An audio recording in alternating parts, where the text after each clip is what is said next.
Good to have you with us tonight, folks. Thanks for watching. Mitt Romney tried to create a distraction from his 47% comments. Instead, he gave himself more headaches. Late Friday afternoon, the Romney campaign released the candidate's 2011 tax returns. The Romneys paid a tax rate of 14.1% and would have paid an even lower rate if they took all of their deductions.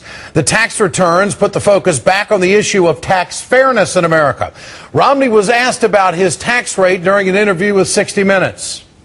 Is that fair to the guy who makes $50,000 and paid a higher rate than you did? It is a low rate, and one of the reasons why the capital gains tax rate is lower is because capital has already been taxed once at the corporate level, as high as 35%. So you think it is fair? Yeah, I think it's the right way to encourage economic growth, to get people to invest, to start businesses, to put people to work. That is hogwash. In Mitt Romney's world, Americans can be sold on the idea of rich people being taxed less so they create jobs. Haven't we tried that? Not even Ronald Reagan could sell that. Instead, Reagan preached about the need for tax fairness nearly 30 years ago. We're going to close the unproductive tax loopholes that have allowed some of the truly wealthy to avoid paying their fair share. In theory, some of those loopholes were understandable, but in practice, they sometimes made it possible for millionaires to pay nothing, while a bus driver was paying 10% of his salary, and that's crazy. Do you think the millionaire ought to pay more in taxes than the bus driver, or less? The details in Romney's tax returns are at odds with the fiscal beliefs of his own running mate. Romney's returns show holdings in many foreign accounts, including Ireland and the Cayman Islands. In 2010, let's roll it back. In 2010, Vice Presidential running mate Paul Ryan told the truth about offshore accounts. We don't want to have a situation where we are penalizing businesses for keeping their money, their capital, and their headquarters and their manufacturing facilities in America. So then rather than having Ireland and the Cayman Islands be the haven for capital formation, the place you hide your money, why don't we make it America? In more than 800 pages of Mitt Romney's tax returns, nearly two-thirds are devoted to foreign investments. Maybe this is why Romney's returns list the United States of America as a foreign country. Now, you can understand the confusion. Romney's blind trust investments also raised eyebrows. Romney himself has called a blind trust an age-old rouge and said you can give a blind trust rules. But in his 2011 returns, Romney didn't have many rules about Chinese investments. Keep in mind, Mitt Romney all along has been the candidate who says that President Obama did not stand up to China. On the campaign trail and in the debates, Romney has railed against China's trade tactics. My own view on the relationship with China is this, which is that China is stealing our intellectual property, our patents, our designs, our know-how, our brand names. They're hacking into our computers, stealing information from not only corporate computers, but from government computers, and they're manipulating their currency. And for those that don't understand the impact of that, I've seen it. I've seen it. Ooh, tough talk, right? None of these things stopped Romney from allowing Chinese investments into his portfolio. His returns show the Romney family owning shares of a Chinese oil company. Romney dumped the shares this summer. He knew it was going to be an issue. Romney also invested in a Chinese online media company called Youku. BuzzFeed reports the site was launched in 2006 and quickly became a haven for downloading illegal American content. Hold on a second here now. Are we grabbing this? What did Romney tell us China was doing with American intellectual properties? China is stealing our intellectual property, our patents, our designs, our know-how, our brand names. But you invested in it. I guess all those things add up to a good investment for Mitt Romney. Let's stop right here for just a moment, if we may. All of these details were uncovered in Mitt Romney's tax returns. This is all stuff we didn't know before last Friday, and many of them are problematic, to say the least. These are the tax returns Romney was okay with showing the American people. And we'll let them see this. Imagine what's in the returns he refuses to show the American people. Romney still has some defenders. Oh yeah, he has some defenders out there, but they have credibility issues of their own. Nobody's going to vote based on Mitt Romney's tax return. He gave 30% of what he earned away. He's a lot more generous than I am. I don't know about the rest of y'all two, but I'm sort of amazed at the generosity of the Romneys. Well, Senator Graham is defending Romney because Graham believes it's an American value to game the tax code. He said it himself. In July, Graham said, "It's a game we play. Every American tries to find the way to get the most deductions they can. I see nothing wrong with playing the game because we set it up to be a game." Now, I just want to point out, and I know we're focused on this election, and going into the new year, right after the election, a lame duck session of the Congress, we're going to have one hell of a debate about what we're going to cut and what we're going to tax to get our Treasury in order. But we've got a United States Senator who backs up Mitt Romney in his rate, saying that he's very generous. That's all a game. It's all a big game. Make no mistake. Romney gamed the tax code. He basically picked his own tax rate, and his accountants played around with deductions so that they could hit the predetermined rate near 14%. Would you take it? Meanwhile, Romney still won't explain the specifics of his tax plan for you and me, Americans. We bring down rates, we limit deductions and exemptions, so we keep the progressivity in the code, and we encourage growth in jobs. And the devil's in the details, though. I mean, what are we talking about? The mortgage deduction, the charitable deduction? The devil's in the details. The angel is in the policy, which is creating more jobs. Let's get one thing straight. Tax cuts for the rich do not create jobs.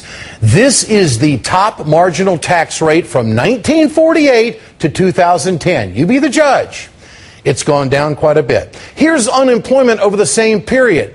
It's very hard to argue lower taxes do anything worthwhile for jobs, but Romney's plan is even worse than this. Not only will rich people get tax breaks, the only way to pay for them is on the backs of the middle class and everybody else. Every wage earner out there, you can serve up a little bit more, can't you?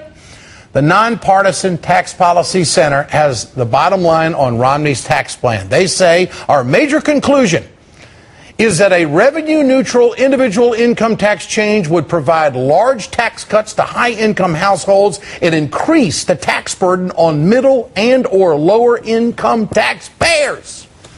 And yet, inexplicably, Mitt Romney is still steering the conversation toward taxes. He was on the stump today in Colorado talking about tax code reform. Our tax code is extraordinarily complicated. I understand that there are about 7 times as many pages in our tax code as in the Bible, and it's a lot less interesting. And so I want to simplify our tax code.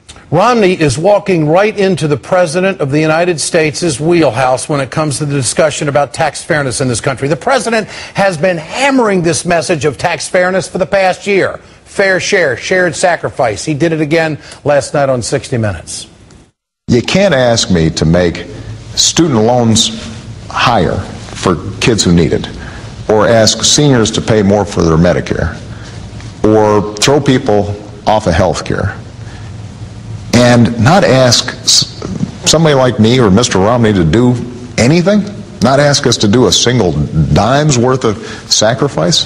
The Obama campaign rubbed salt in the wound by releasing this ad today, linking Romney's tax returns to his 47% comments. Mitt Romney attacked 47% of Americans who pay no income tax, including veterans, elderly, the disabled. My job is not to worry about those people. Doesn't the president have to worry about everyone? Mitt Romney paid just 14.1% in taxes last year. He keeps millions in Bermuda and the Cayman Islands. He won't release his tax returns before 2010. Maybe instead of attacking others on taxes, Romney should come clean on his. What's going to happen? The American people are going to render judgment on Mitt Romney based on whether they think he would be a fair-minded leader.